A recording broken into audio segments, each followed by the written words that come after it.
Hello, Jonathan here with Tenmoku Tea. Today we're going to be exploring our very own Japanese green tea, Spring Silk Sencha.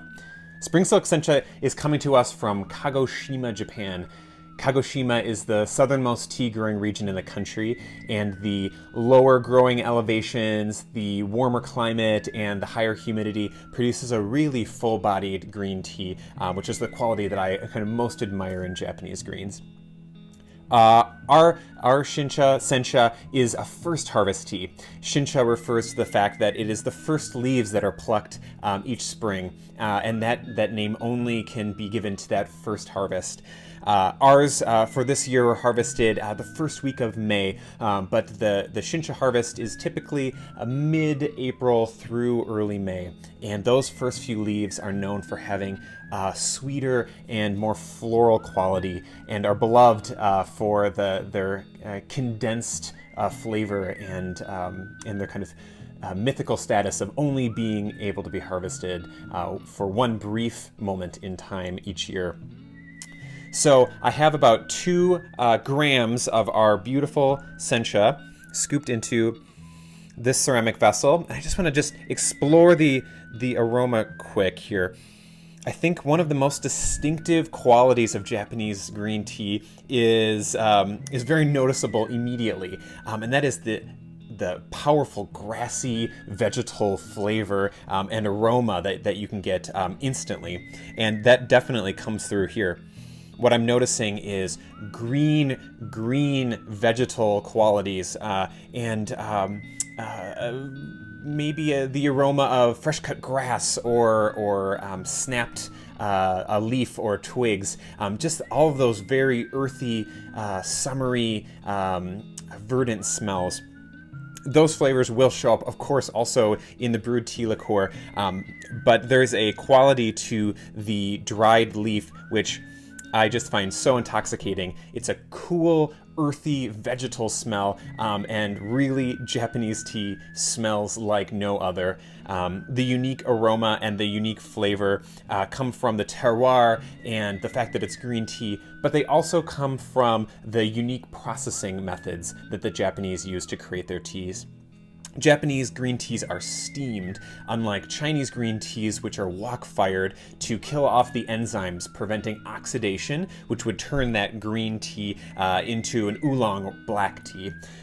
The steaming process can be short or long, and that is going to create the spectrum of sencha, boldness of flavor that are known as asamushi if they're a light steamed, or fukamushi if they're a deep steamed.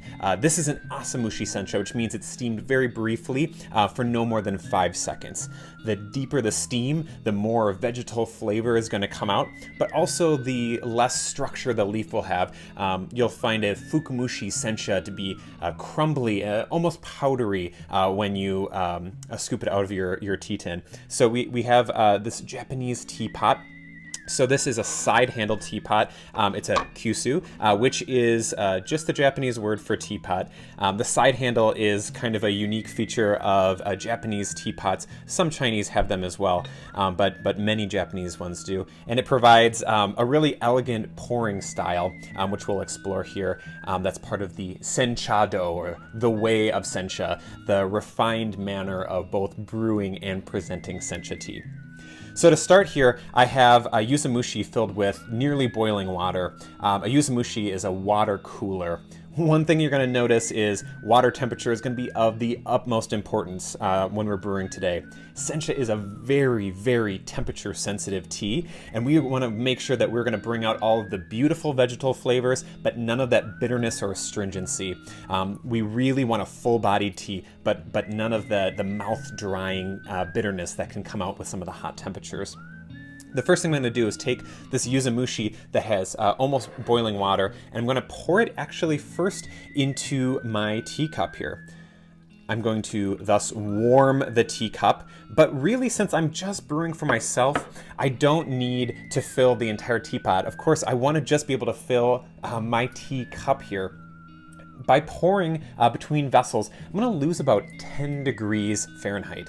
So that makes a really easy way to know the temperature you're at if you don't have a variable temperature tea kettle, which I highly recommend one would get if you are interested in really exploring tea to the best of its flavor profile. But I have a nearly boiling water here, so I'm going to say right now it's about 200 degrees. Pouring it once, we're going to reach 190. Pouring it again, we're going to reach 180. Pouring it again, we're going to reach 170. And between 170 and 160 degrees is the perfect temperature for brewing Japanese green tea. Also, I have created a heat within my teapot. So when I go and pour my 2 grams of dried tea leaf into the pot, I'm going to be able to allow the steam to wake the tea up and to allow that very quick brew time to pull the maximum amount of flavor. Now, along with water temperature being so important, brew time is also a critical element in brewing any tea, but especially a Japanese green tea. So I have a tiny hourglass here. It's actually not an hourglass, it's a 1-minute glass, because that's how long our brew session is going to last. So I'm going to get ready to pour our water in here. And I'm going to flip over our 1 minute.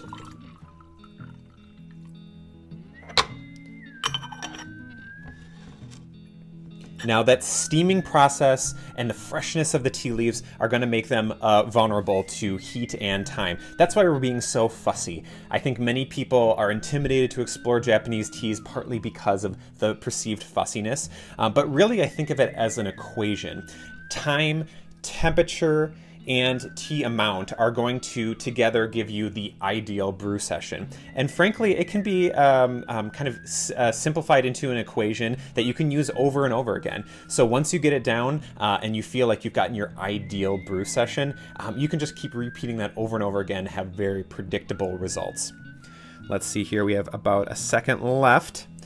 So we'll start with our brewing. Now the Sencha Do tea service involves a gentle rocking motion. So we're going to rock the teapot back and then forward and out. And so in one gesture, we're kind of allowing the leaves to oscillate a little bit in the teapot and then out. Now, unlike the Chinese tea service, where we would be using filters and a chahai to catch the tea liqueur, for a Japanese sencha service, we are going to actually pour the tea directly from the teapot into our glass. And because of that, we will get some sediment. So you will notice some small bits of leaf and some cloudiness. This is nothing to worry about. In fact, if you're interested in the health benefits of tea, those non-soluble bits actually are going to provide a little extra nutritional and health kick to your brewing and drinking experience. So now we have it, our brewed tea. Now, of course, like all high-quality teas, you can brew this more than once. We can get up to 3 steepings from these leaves, but let's just explore this first steeping, which is going to have the boldest and kind of most definitive expression of the tea's flavor. As I'm looking at the brewed tea liqueur, I am seeing a very distinctive quality of Japanese green tea, and that is a nearly radioactive green tea liqueur. The color is somewhere between like a chartreuse maybe, or maybe like a lime kind of citrusy green, but very, very bright in color.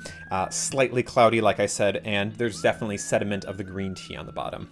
Now let's take a taste.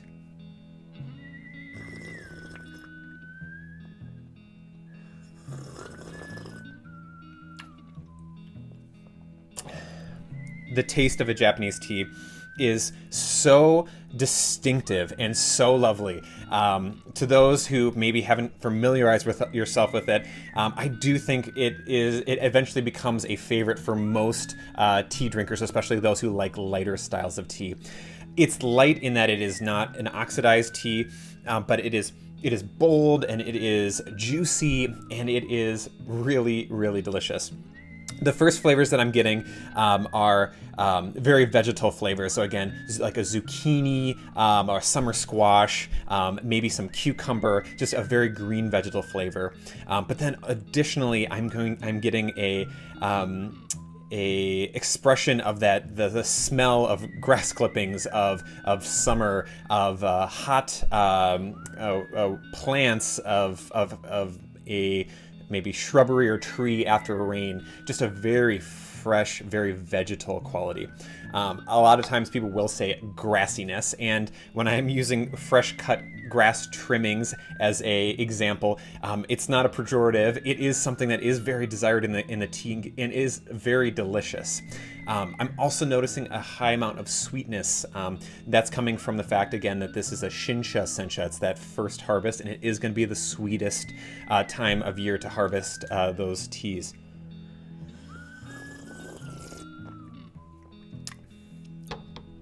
Another thing that I love about the Japanese tea experience is brewing at lower temperatures means that you can enjoy the tea right away. When we explore gong fu tea services, or when we're drinking Chinese tea, sometimes at an almost boiling temperature, it is it can be a little scalding on the palate, and it can be a really intense experience. But the temperature now is probably around 150 degrees, which is just so ideal for enjoying the full flavor of the tea and not have to worry about burning your mouth. So I'm just going to sit here and enjoy this beautiful green tea. I hope if you are interested, you'll check out our website at tenmokutea.com, where we have our Spring Silk Sencha. It's always going to be a beautiful tea. Even if you're, I don't know, looking for something that's full-bodied, if you're looking for something lighter, if you want a maybe tea to have midday, to have a little caffeine pickup, or maybe you want something that is something to pair with food. This is going to be a really good tea for that. It's just kind of all around like a great and versatile tea. If you want that experience, by all means, please join us at our website and pick up some for yourself. Well, until next time, may your heart and your teacup always be full. Jonathan signing off.